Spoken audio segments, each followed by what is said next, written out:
Hi everyone, Sophia here. Just wanted to let you know that my microphone didn't record for the first few minutes of this podcast episode. RIP. There are some technical difficulties. I don't know how Ableton, kind of confused my microphone setup. I have a default template, so I don't touch it. I don't know what happens, but that happens. But it's okay because I wasn't really talking a lot in the first few minutes, anyways. But it was annoying me, so I overdubbed some of my questions and just kind of edited around that. And I also use my own home dynamic mic that's different from the office mic. We use a condenser mic in the office. I'm not going to go into the details of different microphones and what that means, but there is a noticeable microphone quality shift, and I just wanted to address that. It's really not that big of a deal. This is a DIY kind of podcast, and, I think people who are listening are used to, what that comes with in terms of style, aesthetic, and just the general ambiance that I'm creating. But I just wanted to clarify that because I'm a professional, or at least I try to be. Anyways, I'm going to stop talking because I like talking, and it's been over a minute just to address that one problem. But I hope you enjoy this episode, and on to the theme song.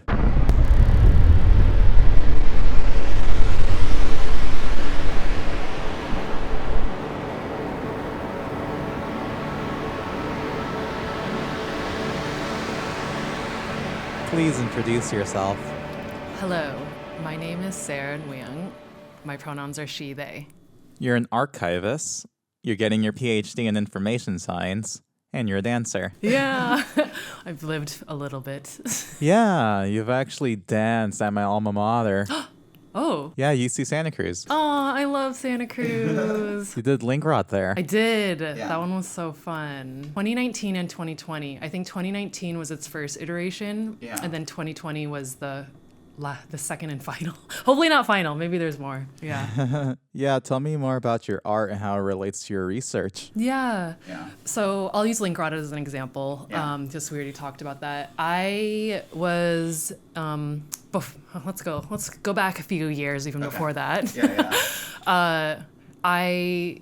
After undergrad, I went to UC Davis. So I understand the UC system. I also did not care much about Santa Cruz at that point in time either, but I think now I have a nostalgic feeling towards there, so that's why I actually kind of want to go back. Cool.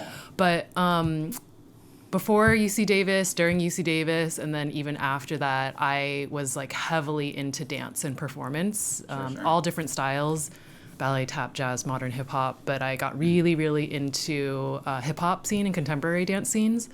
And I come from a refugee immigrant family background, so they classically told me dance is not going to put a roof over my head or feed me, so I need to go do something else. So I did economics, because that's supposed to be the moneymaker. Instead, I just learned how much I don't agree with how the world economy works and how frustrating it was and how universal it was. But throughout all that, dance was something that I kept going back to no matter what. So I was in the Bay Area, San Francisco Bay Area for a while, joining a bit of different dance companies and doing projects. And then I eventually left to go to New York City, where I was able to continue a dance practice while also working and going to school. So that's when I did my master's in library and information science, actually with University of Washington, but I was remote at the time. So I had the pleasure of being able to continue being in the dance scene, but then also get to work at a lot of really large and long-running cultural heritage institutions that do memory stewardship or just thinking about memory and archiving and preservation. And so while I was doing the master's out here remotely, so then through that, I realized, at least in the New York context, there was so much space and encouragement to be experimental with work. And also, during my undergrad was when I got really into the avant-garde experimental noise scene in Davis, because Sacramento, Davis has such a fun scene there, and I really missed it. New York also has a really interesting one too, and so I got to play with that, and then one of my favorite collaborators who was in the San Francisco noise scene also was out in New York. And so we decided to do this piece, Link Rot. Link rot actually came from Andrew W. Mellon Foundation grant-funded project that I did called Preserve This Podcast. So it was like a podcast about podcasting. Very meta. And so that was my first like archiving job, where I helped a group of audio archivists understand how do you preserve podcast as a born digital medium. And so then when I found out that people are actually interested in like just weird experimental noise, also funding it, and also that like there is another world that I can still keep playing within dance, that's when I started thinking about the idea of link rot, like digital decay, and how links or just digital ephemera can slowly die because of technology obsolescence, right? Totally. Or like the non-maintenance of it. And then at that time, I was also taking a lot of like modern dance classes just for fun to like keep my training up. And I was also, I'm like going all over the place, but it'll get there. So then I was also doing 8 a.m. classes with Gaga, which is a dance form. Have you heard of it? Yes. Okay, so I was doing Gaga every morning, 8 a.m. before I went down to the archives to go work on a dance archive of like preserving all of their like costumes and programs and things like that. So Gaga is like a dance form where you can do anything and anything that your body is feeling at that time. And so that was like my movement impetus for link rot. And then my friend Ramin does a bunch of, I don't know what's happening on technology because I don't do that as much. I just like know how to like enjoy it. Did a bunch of things with like MIDIs and Moogs and all this stuff. And so then I had this idea of what if we recorded people's like whatever's happening in the day and then degrading it for this performance, and then my body movement would then embody what was happening as the degradation happened. So like a bit crushed, like field recording. So also like in New York, I was like biking everywhere. So I was like fascinated by the sounds of the city and the heartbeat of the city or whatever. So like the idea of field recordings were also really fun. So so there was this conference called Radical Networks. A lot of like socio-technical scientists were, and like media cultural studies people and technologists would present there. And I guess like they had one in Germany and then one in New York every year up until whenever, 2019. And so I just like blindly submitted there and just was like, let's just try this because I feel like there's something interesting happening here. And then I'm actually like really proud of that first performance because it was like my first embodiment dance piece bringing into like a more scientific space and also bringing it in front of other thinkers and technologists that I like really respected. Like Darius Kazemi is like someone who has really been a foreground in like open source movement and like open, like doing alternative networks than Facebook. And they're based in Pacific Northwest area, but they like do a lot of work just around the world. And so they actually presented there. And then also Mindy Su, who is another technologist and thinker that I really like, she wrote the Index for Cyberfeminism. I'm not familiar with it. It's like just like a very long index anthology where she just writes about the history of cyberfeminism and its impact on technology and like society today. And she did a performance right before mine, actually, where she had a overhead projector and she just read through different pieces in that booklet that she created.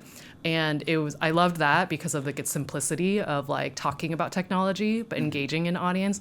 And then I followed her, which I was like super nervous. But yeah, and then link rot happened where it was like, this one was actually pre-recorded, but Ramin had we did a playback of that, and then I did a piece around that. And then that led me to submit it to Bang Bang Con, which is in Santa Cruz, but they also have one in other locations too. I always forget. And then that one was fun because we actually did recordings from the actual presentations happening earlier in that day with a bunch of cyberpunks. But also at the same time, like a bunch of people from Google. So it was like such a weird mix of like cyberpunks and then also technologists from like mainstream. And then we took their words and then degraded it to movement there. So So that was like my intro to like incorporating body movement, dance performance into technology, I guess. Yeah, you had a lot of part-time jobs in New York. I did. That's so funny that you saw those. Yes, I did. That was like classic New Yorker trying to make ends meet in a tiny apartment in Brooklyn. I was assuming, yeah. So, I mean, what I got from your performance for Link Rot was you kind of memed it up a little bit. Yeah. Yeah, which it's kind of funny because you said all of that very academically, but I feel like in terms of your actual action, it was kind of, I don't know, more of a satire of like how we approach media nowadays. Yeah. It's kind of like how I would think about it, particularly because before I continue, the first 2 minutes just recorded from your mic for whatever reason. Okay. Yeah, I'll overdub mine, like I don't know, like I'm some foreign film or whatever. Love that. Yeah, just keep it on brand. Just keep it on brand. Yeah. But on what's it called? The thesis, let's say, for that performance. What caught my eye was the term, this sentence. Segments are gradually destroyed due to algorithmically controlled centralized oversaturation. Yeah. Okay, I have a lot of opinions on this. Yeah. So I'm kind of a nerd when it comes to audio engineering now, just because I've been doing it for so long. And I recently switched from Spotify to YouTube Music. Ideally, no streaming services, but I like convenience, and that's something I'm going to accept for myself. Yeah. And I just hate the Bandcamp interface. It really annoys me. Yeah. But one thing I noticed when I switched was it was a lot quieter on YouTube Music. And I was like, why is that? And I spent a lot of time just listening to both streaming services, and I was like, oh, the way Spotify compresses itself, it's so annoying. It's like a brick wall. And like the way YouTube Music does it, I think it's just like they upload the file as is, and they like expect you to play with the EQ yourself. So like I played with it to match like songs that are on Spotify and EQ it in that way, and I was like, okay, it's the same loud list, it's not as compressed though. And I have this theory that the reason Spotify does that is to fatigue your ear easier. Oh, yeah. Fascinating. Because everything just sounds flatter, it's just not as diverse. Whereas, like, I don't know, if you play with, like, each sound setting it's yourself, I feel like, first of all, you get better sound quality that way because it's to your ear. And secondly, it's not, to the whims of, like, whatever is supposed to, like, I don't know, give you some sort of quick dopamine boost. Yeah. Yeah, so I don't know. I feel like there's a moment in your performance where you've lost. Yeah. I feel like that's indicative to like how we approach media consumption nowadays. Yeah. Just like it's not art. It's something you have on the background, It's not something that, you put a lot of time into. You just like, brick wall it until, it gives you like the maximum amount of like, I don't know, drug boost for the day. Wow. I really like that analogy. That's that pretty much is that. Yeah, that's pretty much it. A lot of so then now that I'm in the PhD program at the information school, I think a lot about that too, of how these platforms that are owned by tech companies that are mostly for profit and also have a board to report to, and they have very specific ways of being able to control consumers' behaviors. Totally. Yeah, I definitely see that. I mean, Spotify, one of my things is like they're anti-union, so that's why I don't really love them. And I know too many of my friends who are podcasters who worked for Spotify's podcasting arm and then got laid off so quickly once they realized it wasn't a moneymaker. Yeah. But then I know outside of that, I would say, what was the word that you called it? I forgot what you had said, but it was, basically like keeping people's attention, the dopamine fix, and then, the fatigue I think is so interesting because it's like, ideally they don't want people to leave or get off. Yeah. So how do they, I don't know if like, I'm like wondering, I mean, naturally kind of like, what does fatigue actually mean? But like, what is it that like, it becomes like just a state of not roboticism, but just like it becomes background where people don't want to leave it because it becomes like white noise to them almost maybe. Exactly. And I think that that's super, and then the idea, I don't know, because I also thinking of like including performing arts or like dance to me has always, because like I said, I was taught growing up never to take it seriously. Yeah.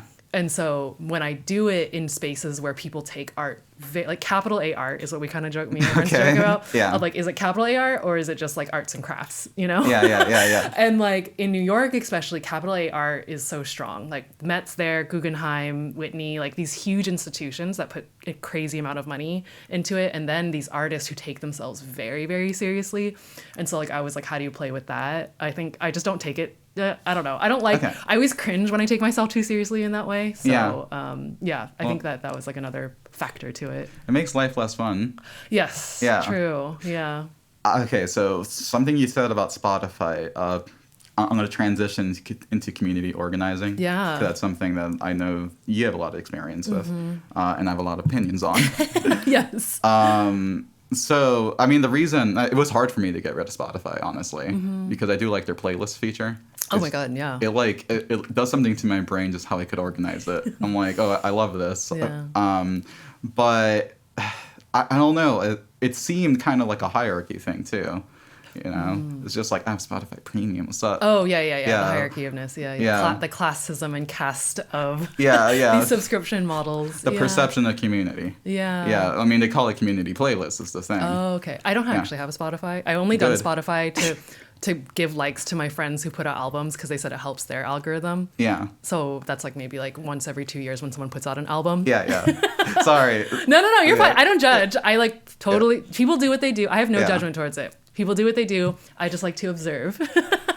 Okay, the Spotify algorithm drives me crazy because it is different from streaming services, I think.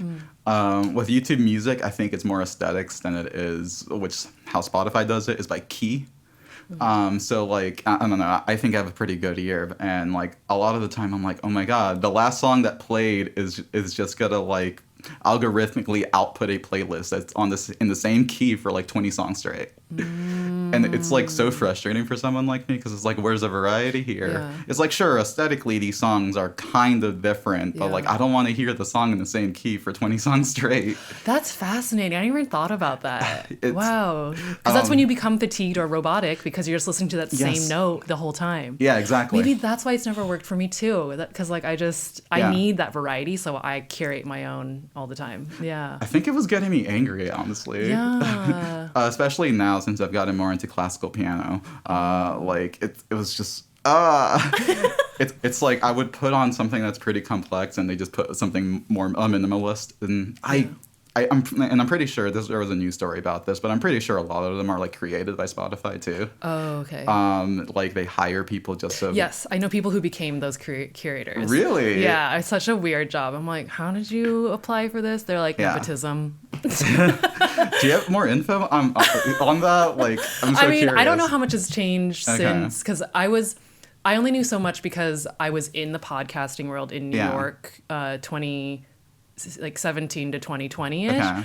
And so many of the producers were in the DC, New York circuit that then had their shows picked up by Spotify when Spotify was investing in podcasts. Yeah. And so then that's when they would tell me like the inside scoop of what was happening globally in Spotify, where they would hire people who, a lot of them were like English majors actually. Okay. And who would end up curating a lot of playlists, but a lot of them also came from marketing.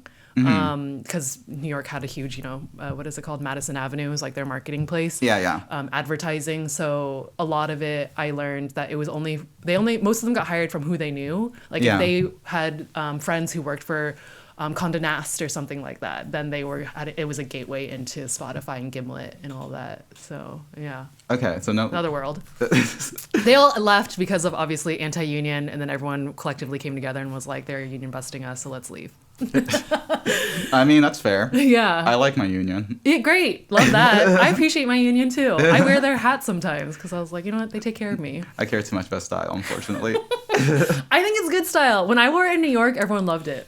Okay, I mean, people like it here too. I care too much. I think I'm a bit more selfish. No, it's fine. That's fine. Yeah. I also want to say I appreciate you. And also, like, I never saw myself as a community organizer, but I'm also... I know. I recognize that is, like, literally the work that I do, like, not only inside academia, but outside, too. Yeah. So that was just very kind of you to say, and it means a lot to me. Okay. I mean, I'm glad. we'll get into it now then. So that was in reference to an event you put on called Don't Ask My Age of Aquarius. That is so funny that you found that. It's on your website. I know, but my website came out late after you asked me to do this. So you did recent research. Yeah, totally. Yeah. So that one's I love that one. That one has such like a dear piece of my heart. That one was emotional. Okay. Because I forgot how much information I put on about that. So Don't Ask My Age of Aquarius was inspired by one of my good friends in New York, Kareem Woods, who is a contemporary hip hop dancer. Okay. And we met at the Mark Morris Dance Group Archives. We were both archivists there. Yeah. We would take dance class in between our shifts and then just like play around with dance. And Kareem did a birthday event called, oh my God, I'm so bad. I don't remember. He's a Virgo. There was another one called, I don't know. I didn't write it down, but there was a Virgo one there. Yeah, that was his. Yeah. No, I'm so sad that I forgot what it's called. Anyway, so he did a Virgo one on a classic Bushwick rooftop building. Yeah. And asked me and a couple other friends to perform our own pieces.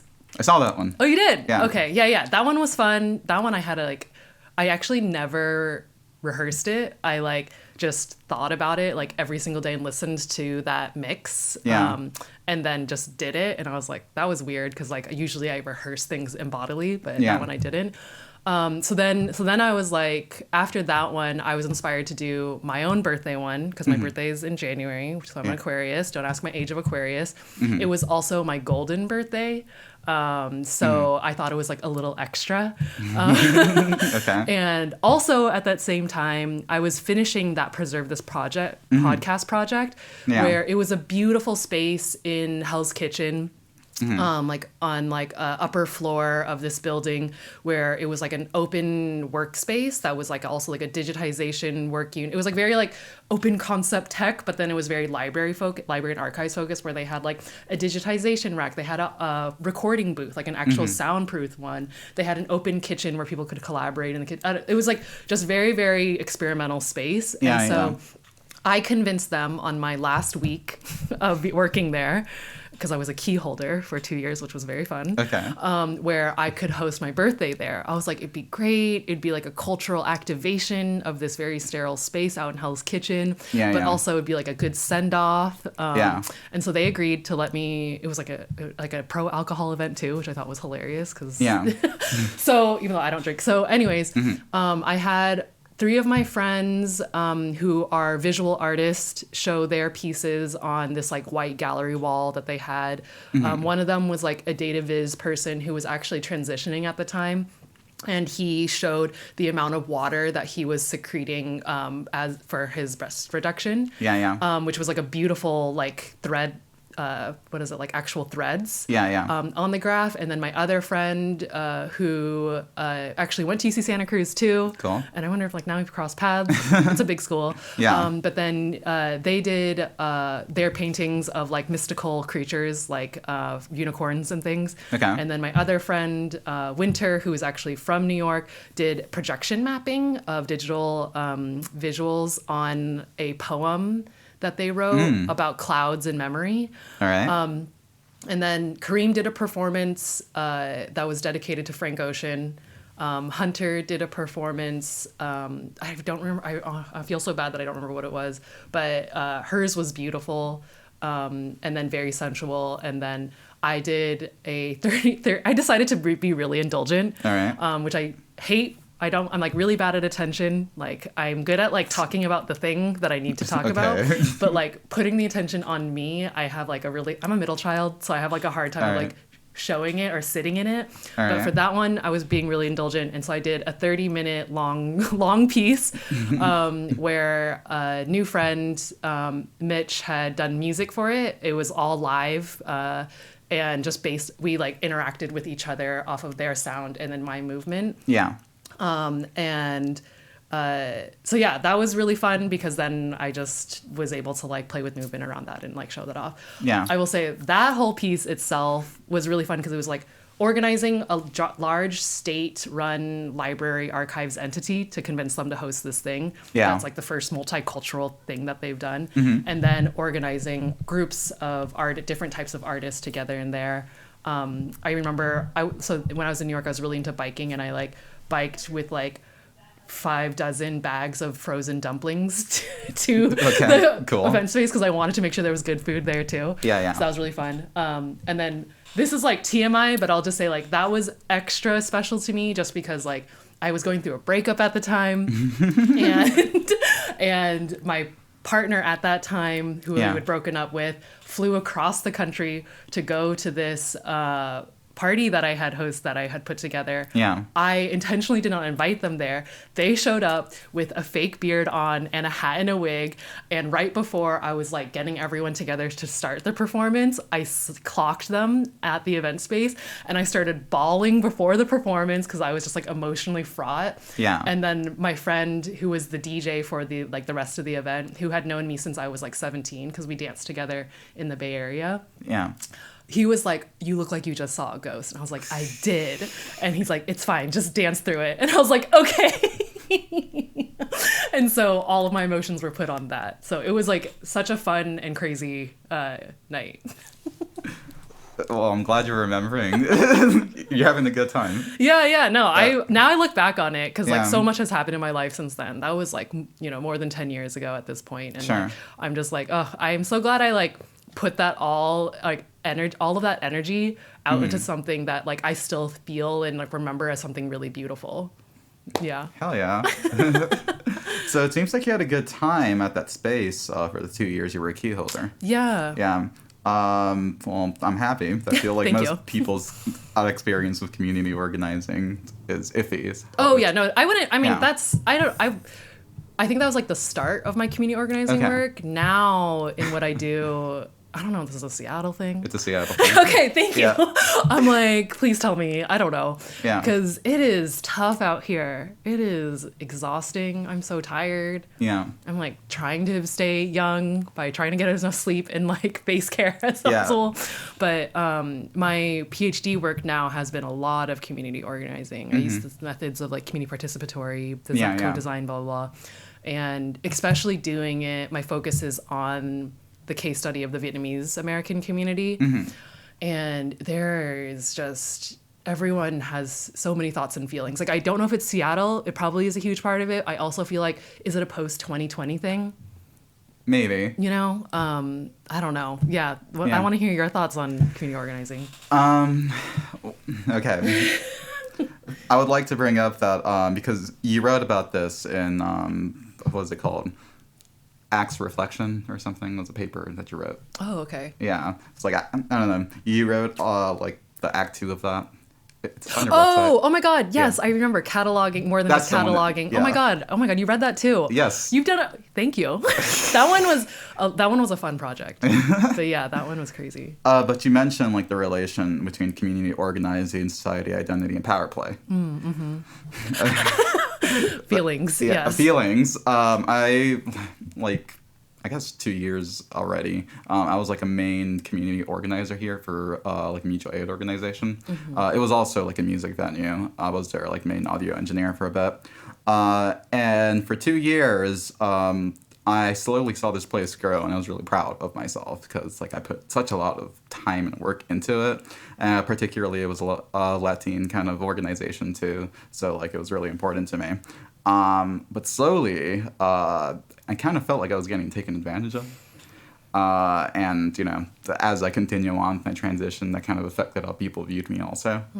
And, I'm removed from it now, so I'm not as angry, even though, like, it does get me heated every once in a while. It's closed now. They actually closed recently, like, a few weeks ago. Yeah. Karma. You said it, not me. Yeah. It's okay if I say it. You don't need to. I mean, no, karma.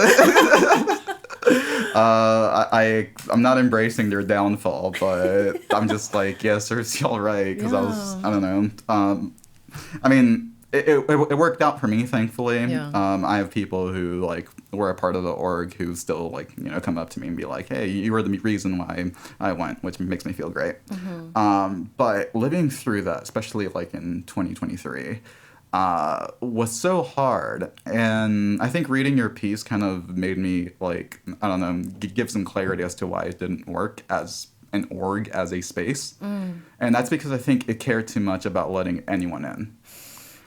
And also, I have a lot of opinions on organizations having a political identity, personally. So it touted itself very proudly as a socialist org. Yeah. And I have a lot of opinions with perceived collectivism that isn't really a collective, you know, in the traditional sense of care and intersectionality. Yeah. Because I did not feel that.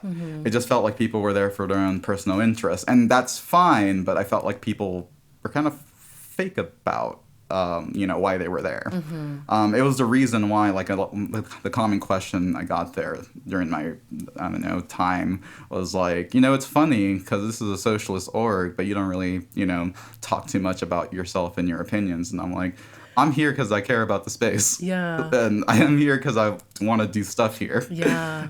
You know, it's just like, that's secondary. We could talk about that, but, like, I felt like people there were only there to feel good about themselves rather than actually do work that is important. Yeah. And it really, I mean, thankfully, for the better, it really changed my mind on, like, how the world works, I think, and how people think, and, you know, how everything isn't black and white. And that, honestly, everyone's doing things for their own personal interest. And it's okay to admit that if you're, like, aware of it. Yeah. Yeah. I don't know. Do you have any sort of... Yeah, no, so much. Yeah. So I always tell them, I don't know if I still believe in this, but I always say, like, I don't think anyone is inherently evil. I do think that everyone is looking out for themselves. Yes. And like you said, people show up to things or show up to spaces or engage in things because it makes them feel whatever they need to feel about themselves. Totally. And I respect that. Like, I do that too, obviously. Yeah. I think, but also the self-awareness is so important. And then how they balance their self-awareness with that with other people who have their own intent, like acknowledge people have their own intentions too, I think is really important. This is where, like, I'm, like, again, not sure if it's, like, just a Seattle thing because of the history of it being such, like, a liberal progressive space, which I think is mostly just neoliberal. Totally. Or it's a post-2020 piece where it feels very performative to me.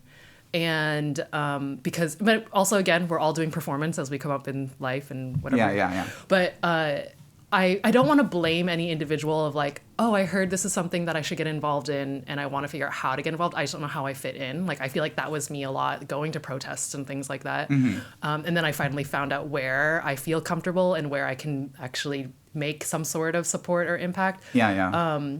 So I know it takes people time to figure that out. And so I try to give as much grace around that. But then because of, like you said, like, if it's hyper-focused around a political identity, that can be detrimental.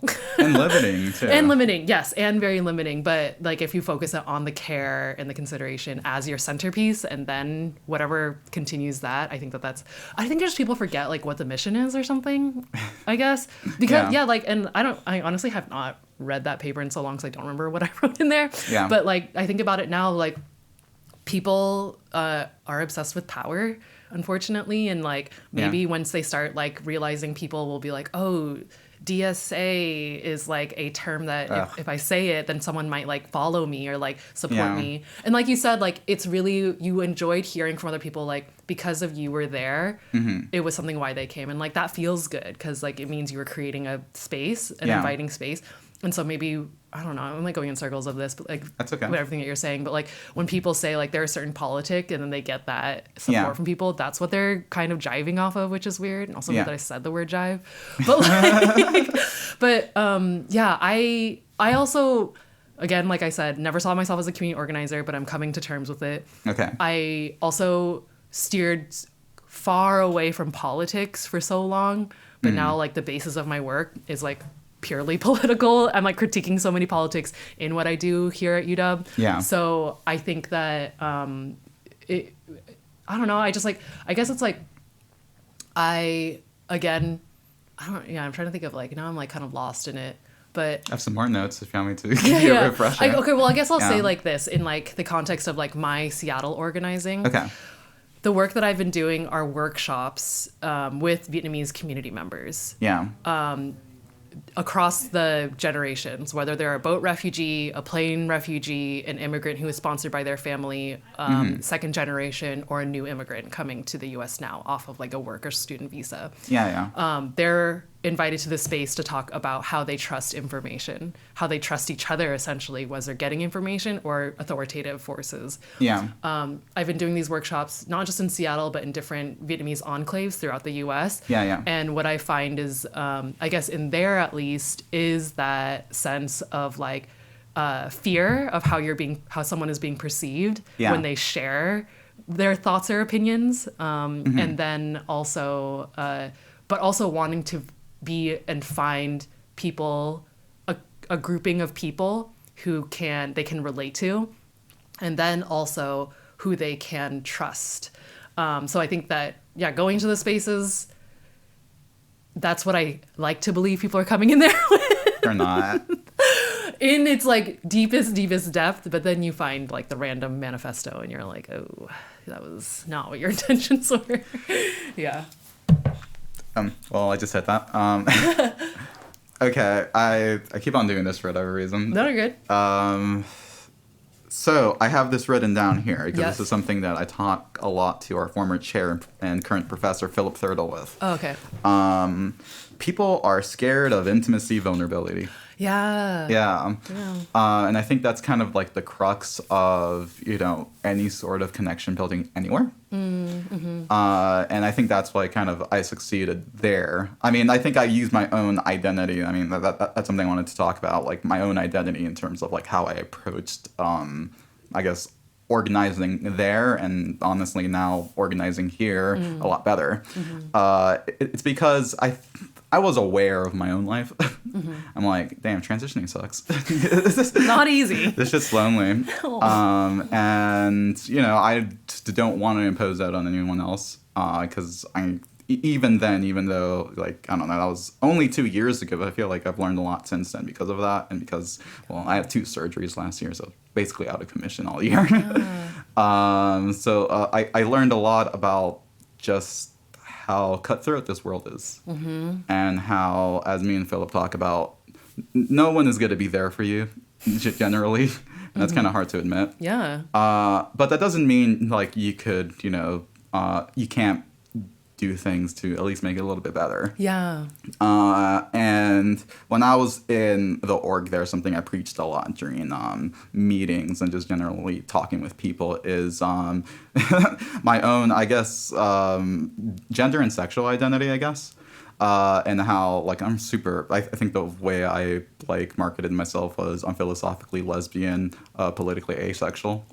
And, like, I like that was like my motto for a bit, I think. Love that. And what I meant by that is just like, I think people go into these kind of spaces with the wanting of something, that isn't necessarily tangible to any sort of like, greater progress of anything.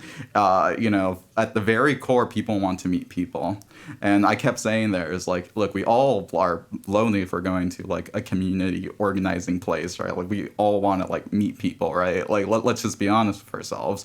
And some people were more malicious than others. One of the reasons why I left was I was getting harassed a bit too much. Unfortunately. And I was like, y'all, come on. It's like and it's just like whenever I call people out, they like try to argue with me. I'm just like, no, I'm not stupid, y'all. It's like I'm seeing this. I have estrogen. My perception on things is a lot better now. Love that. Don't fuck with me.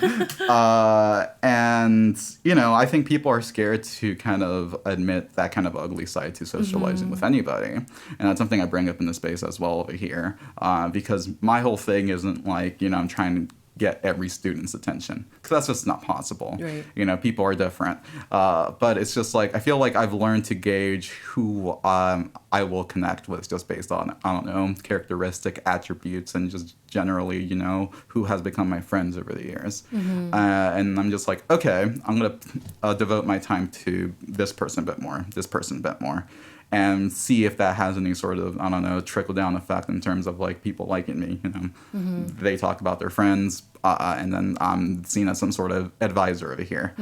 My theory worked, I think, because as people have been telling me, particularly on staff, has been telling me this year, like, you know, students have been gravitating a bit more to me as some sort of like advising figure, which I'm really happy about. Yeah. It's actually been making me pretty happy here. And like, I don't know, people have been talking to me a lot more, and I think it's just because I don't give advice as, you know, a title role. You know, my title here is what, outreach coordinator. That kind of means nothing in the context of connecting with people one-on-one. In my mind, which is funny because I mean, it has outreach in the name. Yeah. But like the way, you know, what I actually do to my, like, based on job description is what, make a bunch of stuff on Photoshop and Premiere Pro or whatever. You know, update our website, right? Tech stuff. You know, I had to take the initiative to actually, you know, either do this podcast or, you know, talk to people. But I bring all this up because, I mean, I think in a way it kind of does come around and has helped my own work, you know, because now, like, people actually want to talk to me and people want to be a part of, like, our, I don't know, public image, right? Right. And that's just because, you know, I wasn't trying to get everyone to like me, which is, like, I think everyone's curse.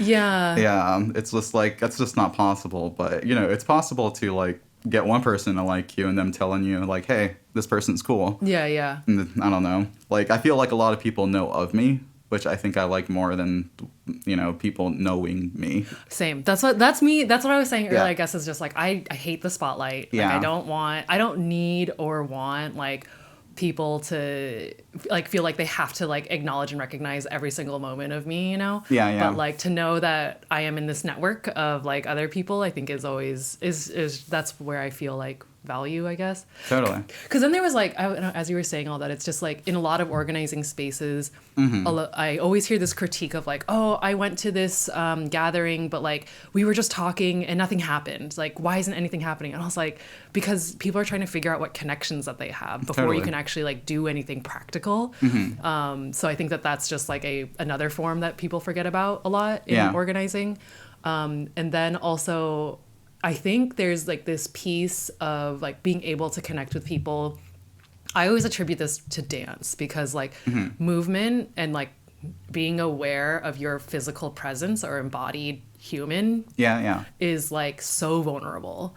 This is like so cheesy, but it's like something I always go back to. Bell Hooks does like a really good job talking about how in Western culture, whatever happens in the mind has been so highly valued and prioritized over like our physical being. Yeah. And what she tries to do in her work and like how she shows up in the world is to emphasize and push back that like we need to figure out what we're physically, like how we relate physically Yeah. to not only just ourselves and to like the earth or whatever, but like to each other before we can like mind meld or whatever. Yeah. You know? And so I think that for me at least, being this like person who's been dancing since I was 6 years old, and how I never felt doing these like interviews now I feel more comfortable because I've been doing a lot more. Yeah, but yeah. before I felt so uncomfortable speaking. Like I felt like English is technically my second language, but I speak it way more. And like I barely speak Vietnamese now. Yeah. But I still feel like English is so new to me. But then I think because the way that I relate to people, and I don't know what it is, but there's this like physical sense that I think offers that intimacy. I don't know if that's still true, because now I feel like I'm all in my head because of school. Well, no. I was going to bring up something. I don't think I've danced during my performances. Have I mentioned that on this episode yet? I mean, I mentioned it in past episodes. Yeah. I perform around the city. But not since my surgeries, but I used to... how do I describe my music? I keep on changing genres every like few months. But let's say 2023 was one that I feel like that was peak emotionality for me for a lot of reasons. Yeah. My performance. And I remember at that org that I was in, like I was trying to find like, I guess, before I wanted to perform as a persona, because of a persona, I wanted to like really understand like, okay, what do I want to do? Do I just want to play music, no. I feel like I want to move. Yeah. Yeah. And we had a guest, a noise artist. Noise artist? Is that? No, performance artist. This was kind of noisy. From Japan. I forgot his name. But he really inspired me with this like 15-minute performance. Ooh. All he did was scream at the top of his lungs and throw himself all over the venue. Yes. And it like hella resonated with me. I was like, what, you could just do that? I know. I love that. Yeah. So like I took inspiration from that and started doing something like that with my guitar. Oh, nice. So like I would play like really annoying electric guitar while destroying myself. And like for that time period, it really made sense to me because like I think it was like my outlet to I don't know, convey some sort of strong anxiety rage about the world in general. And then at some point that year, I incorporated my 3DS that we have here. Where I did a bit more yoga with that. Is kind of what my whole thing. Cool. Yeah, I have some videos you want to see later. Yeah, I definitely do. Yeah. But I mean, I totally agree with you. I've gotten, because I'm very active in noising here. Are you active in noising here? I've not. I wish I was more. I've just been. Yeah, you're a PhD student. Yeah, I haven't had a real life here yet. Yeah, okay. But now that I know you, I'm like, please tell me where to go and which ones are good. Oh yeah, I'd love to see. Yeah, I don't know if you have any social media, but I think they do have a website. Okay. Yeah, so I could just send it to you. Yeah, It's like yeah, Seattle that'd be Noise great. Music. Okay. And a lot of people who are in the noise scene, as you could probably guess, are also dancers. Yeah. Yeah. And I feel like, I don't know, due to my own, I don't know, studying and just generally just doing a bunch of stuff that is artistic, I've gotten pretty good at gauging when someone's being honest with their performance. Like, you know, like, I don't know, I'm a very critical person, I think. Yeah. And sometimes, like, you know, I have a friend who performs every once in a while, and sometimes I'm like, that was not your best. You know, not to her face. I love that. No. Yeah. I'm good with negative reinforcement. So. It's good for you. Yeah, it is. You know, it's like, what kind of philosophy were you trying to convey with your movement there? Because I don't think it was true to you. I think it was just something you threw together and did not have any sort of, like, I don't know, concrete feeling. So, like, I don't know. It's like, it's the reason why I think I've become a little bit disengaged with, honestly, just going out in general. Because I'm just like, everywhere I go, I feel like art as an art form. I just don't. I feel like people aren't doing it for themselves. You know, I feel like people want, you know, some sort of mass appeal, even within a niche scene such as the noise music scene. And it's been kind of like a little bit demoralizing. Yeah. Because I don't know. I mean, I think I do good performances, but that's because I just mishmash. Because I'm just like, my whole thing isn't, you know, whether or not I'm playing in the right key or I'm, like, you know, doing something right with noise that is conventional. It's what new thing could I bring to the table? Like, recently I've been playing with my mandolin with my noise music, and that's been, like, really making me happy because I'm like, no one does this. Yeah. You know? Yeah. At the very least, this aesthetic factor is going to, like, push me through to, I don't know, something that is at least new and interesting. And I don't know, that emotionally for me, I think means a lot. That I'm doing something that not a lot of people are doing. Kind of like that guy who just screams and throws himself, you know, against the wall. So, yeah, I don't know where I was going with that. I mean, I guess, yeah, because I've been having a hard, I think also maybe it's probably because of the PhD, but also just having a hard time figuring out where I want to spend my time in performance art. Okay. These past 4 or 5 years. Yeah. And it's also, I think, just figuring out what's the landscape of Seattle's scene too. Because I've done a couple performances at the base, you know, in Soto. Oh, yeah. And those were experimental pieces too that I was playing with. And like, I came out of them also feeling like it didn't feel as like, grounded in like what I have felt in like my other performance pieces of like a genuine nature. I don't know. It was weird. Like so I think that's, and then also I just have a hard time watching other pieces now. I feel because I'm so critical too, and I'm just like I don't want to like be a hater. So I don't throw myself in that. So I guess what I like, And I don't know if it's because I'm in this like weird transition phase where like everything that I'm doing is so much based on like what's happening in my brain, knowledge base wise. That's changing my perception of like how I put things out in the world. But I do love that feeling and how I know something feels good in like art or performance or whatever we're creating in production of like, if it feels emotionally like fresh to you, I guess is kind of what you were saying. That's such a good feeling. And I think that there's something missing right now around that. Yeah. I mean, everyone wants to make it big. But what does that mean nowadays? Everything is both too centralized and too decentralized. Like, even if you get like 500,000 views on TikTok, that's nothing. That big? Yeah. It's like, who actually saw it and like what did that actually do? It does, that type of reach, but still people think that that's like such a huge reach. I don't know. I mean, I guess this is like the PhD side of me is like, I like slow work, I like intentional work. Okay. So that's why I was like, I appreciate you doing this podcast because I think there's only a few out there on this ginormous campus. And I don't know. I'm excited to like go back and listen to your other ones and like see how it's like kind of like changed like a thinking landscape, because I remember I heard one from like one of the hard sciences. I don't want to name the department, but it was, I could not sit through it. So yeah. Well, not all guests are the most social on camera. On camera too, but on the mic. So I'll give you some episode suggestions. Give me the ones like your highlight reel, I guess. So I can do those. Our last one was pretty good. Nice. One of our students, Gigi, she's very talkative, and I'm like, oh, thank God. But I mean, that's something I've had an issue with. Okay, I can't talk crap too much about other departments, so I'm not going to name anybody, but whether or not they listen to it, I'm not sure. I don't care, is what I'm trying to say. But I have tried listening to other departments' podcasts, and I'm like, this is so, like, I mean... it's kind of edited, but like in like a pre-production way. Like everything is so filtered, and it's just like, what is the point of this? Like, does this actually make someone like engaged to this, or is this just something that someone could put on their resume? Like, I did this, you know?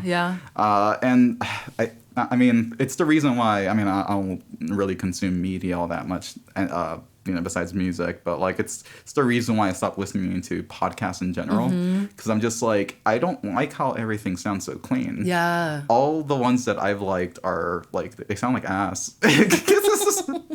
Like they're just like two people just like doing something in like a closet, but like the conversation's good. And I feel like that's more important. Right. Anyways, we're hitting the hour mark here, so I'm gonna start wrapping up. I haven't really talked too much about well, I guess I've hit on fiction, reality, and the unconscious, but I guess I just want to learn some more fun stuff about yourself. Favorites. My favorites. Right now, anything. I've been traveling a lot because of my research, and so I haven't been able to like be in like a home or a kitchen. And so in less than 10 days span, I made 2 ginormous pots of pho. And that makes me so happy because it's just that it just like is a favorite feeling to me. And smell and taste. Favorites also is spa time. Because I love to just be a baby and relax. Good. When I'm not having to be out in the world. So that's a favorite. My favorite sound right now, just because like we've been talking about music, I have been hearing, I saw this clip. This is so embarrassing because I also like don't have my own social media, but I obviously have it because I research it. And one of the holes that I've gone down on TikTok is Bjork. And there's this really fun performance of hers on like someone's late night show where she does breakcore with a choir, and I love that sound of like Bjork doing breakcore with a choir. So that's been like on repeat for me. Another favorite is a life favorite are my nephews. They are like they are what taught me unconditional love, and I think a lot about the things that I do that I do because I want to share it with them. I don't know, what other favorites do you want to know? I mean, that's pretty good. Okay. I could connect with the nephew one. I have a bunch of pictures of my nephew over there, too. Aw, how old are they? He's like 2 now. Yeah. Oh my god. And He's like just barely like showing his personality to you. Yeah. It is so funny. He looks just like my sister. Wow. I know, it's like doing something to my brain. I'm just like, oh my god, you're just like a little her. Are they nearby you or far? I mean, they're coming to visit. My mom's Cool. coming to visit with him. In like 2 weeks or whatever. Oh, nice. Yeah, so I'm really excited about that. Yeah. But no, my sister lives in Riverside County. Oh, yeah. So which that's a trip. Yeah, it's disgusting. I heard there, because UC Riverside came up when I was in undergrad. Yeah. And I was like, what is that? What is that even? But like, I've heard they've actually done some pretty cool things. So, Oh, well, yeah, in like critical race theory, so. You see Riverside, sure. The county, I mean, Itself. don't get me wrong. I have a love-hate relationship with Southern California. Yeah. I'm from there, so obviously I do. But I'll be the first person to tell you it's disgusting. Yeah. But like, I like how it's disgusting. Yeah. Yeah. Can I ask a question? Do it. Okay, another favorite question of mine that I've been Okay. asking people is, what is an advice you would give someone like me Okay. on how to make a very big life decision? Ooh. That's a big question. It's not hypothetical. I'm in the phase. No. So I'm like, how do you make one? How do I make one? Well, Yeah. I guess I'll start with an anecdote. Okay. How I came to Seattle. Okay. It was October 2020. Okay. Terrible year. One might say, yes. Yeah. I started transitioning that year too. Week of lockdown. Yeah. Yeah. So a lot of things happened there. And to save up money, I moved back in with my parents, which, in retrospect was a good decision financially. Terrible decision, mentally. Yeah. Yeah, for a lot of reasons. And other things were going on that I'm not going to go into, but it just all kind of came to a head, and I was like feeling, I don't know, the boiling pot just kind of broke, is how I would say it. So I was like, all right, screw it. I'm quitting my job and going on a road trip. In the worst, time possible. So I slowly made my way up the coast here, not like, pinpointing Seattle as like my place. It's just I've been here before, Right. and I was like, okay, maybe I'll move to Portland, because when I first, traveled here, like, oh my gosh, how long ago has it been? I guess, a decade ago. Yeah. When I first traveled up here, I was like, oh, I like the Pacific Northwest. I like Portland in particular. But then I stayed like a month in Portland, and I was just like 2 months in Portland. And I was like, this place just isn't for me, even if everything's shut down. Right. I just don't like how it's laid out. Yeah. And Portland's disgusting to me. And Not the good disgusting. Not the good disgusting. Just in like, okay, so Los Angeles, it's gross, and I love it. But like, there's at least a lot of cool shit going on if you know where to look. Yeah. I don't know, living there, in LA County in particular, it's just like, sure, everything's spread out, and that's as big as the detriment. But in terms of stuff to do, it's just so cultural. Portland is not that. And I was just like, I hate this. Yeah. And I don't know, I have a lot of opinions on queer culture in general, but I'm not going to touch upon that right now. Yeah, that's another podcast. That's another podcast. I've touched I have upon, thoughts. Okay, great. But yeah, so around that time I was applying for jobs, and I applied for University of Washington, and I got this job on my birthday. Oh, what a great birthday! I know. And I was like, oh, okay, cool. I guess I'm moving to Seattle.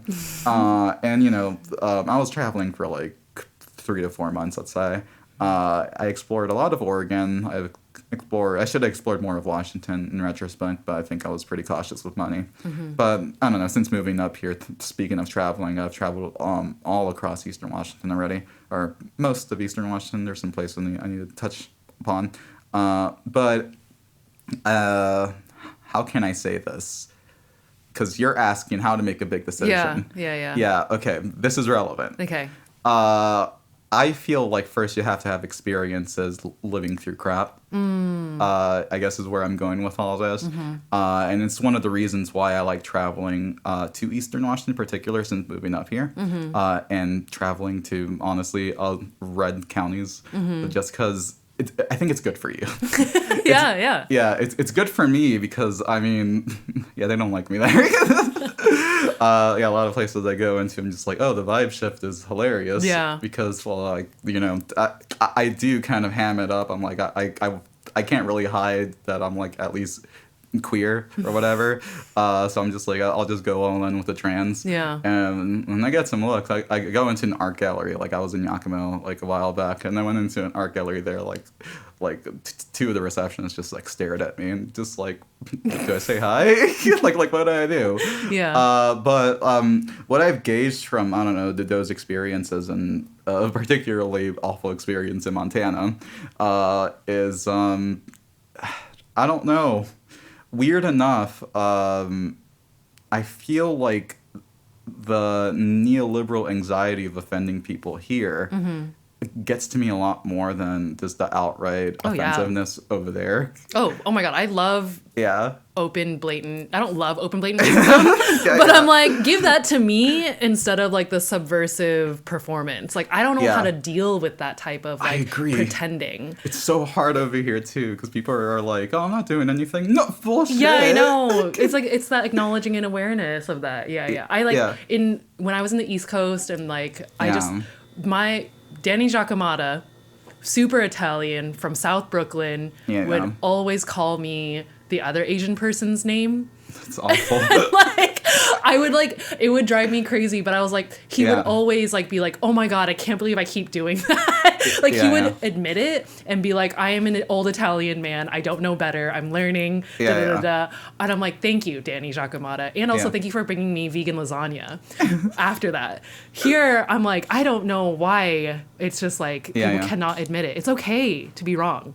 Totally. Yeah. I mean, honestly, that's something I had to unlearn, and I will answer your question. Yeah, we'll get there. Yeah, we'll get there. But that's something I had to unlearn, actually, after college.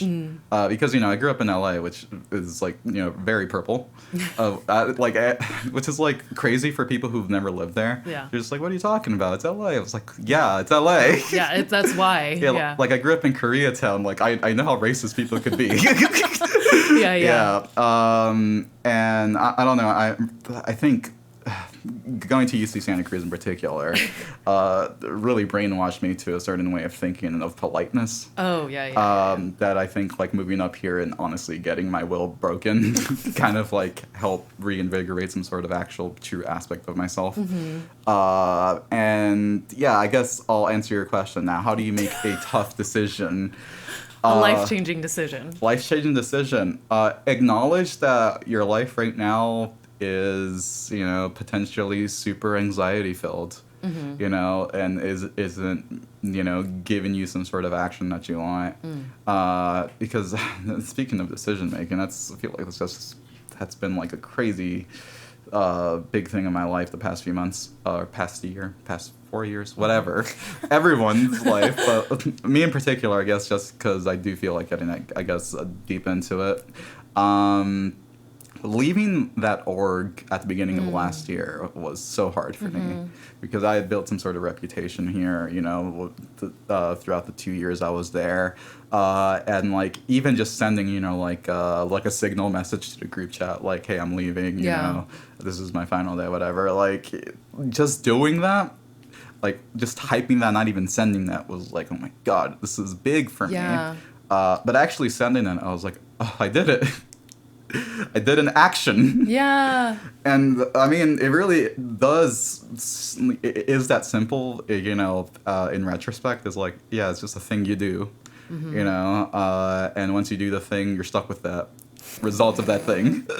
Like, don't get me wrong, sometimes I'm up here and I'm like, was this the right decision? And I'm like, well, I can't change anything. I've already done the decision, you know, if I want to leave, I'll leave. Yeah. But like, I don't know. I've had a shift in my philosophy the past few months for a lot of reasons that I'm not going to go into here. But to close out the year, last year, I I did this thing because I started off the year very lonely and ended up the year relatively pretty lonely. Last year was a wild year in retrospect. And I had one goal in mind. I was like, I want to see every person who's in the art scene here that I know, and go to their show, and sometime in December. Okay. And conveniently, the world just gave me like 5 shows in a row of everyone that I've like known here who like performs. So I had like a week-long endeavor of just going to every one of these people's show for a whole week, and like. I'm so glad I did it because everyone was like, "Oh, it's so nice to see you." Aww. And I was like, "Oh, thank God." I thought you hated me. Aww. Yeah, and some people were super nice, and it ended with me doing kind of like a protagonist-esque thing, which I'm not going to mention here. Yeah, but I felt so cool. I love that. Yeah, I felt main character energy. Main character energy. Well, I guess that's what I was, thinking. Like, it's okay to be selfish if it makes you feel good. Because, I mean, that's, this is kind of like a free will libertarian philosophy thing. But, like, I do kind of agree that, like, if you do things for your true honest self, it is going to, like, help someone else. And, Okay, invisible hand. No, but I see. Yeah. Ouch. I'm joking. Yeah, I knew you were joking. Yeah, no, thank you. I like recognizing that this is an anxiety time, but you just make the decision and then you just kind of move through the for sure. Yeah. That's not an easy. Yeah, I'm not giving you a good answer. No. Right? Thank you for entertaining it. Yeah. It's always helpful to hear how other people go through it. I'll ask about your decision after we stop recording. Off the record. But like, is there anything you want to plug in as we close out? Plug in. What's happening recently? Here's a fun one that it would be interesting to see if this community and if I see anyone there. Okay. This summer.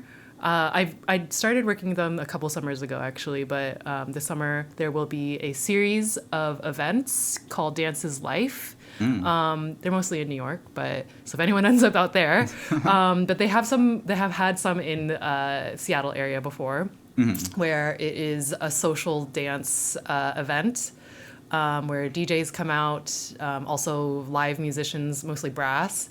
Yeah. And then people who do like partner social dance come out to those. They're all free.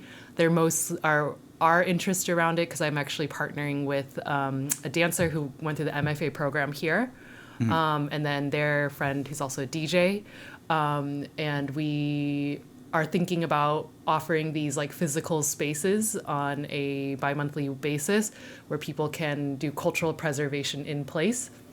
So yeah, if anyone wants to go out to those, Dance's Life. Yeah, just go to New York right now. Buy your ticket. Just go right now. Yeah. We'll get you funded. Cool. Well, this was really fun, Sarah. Yeah, thank you so much. Yeah. This is so good. Yeah, have a good day. Bye.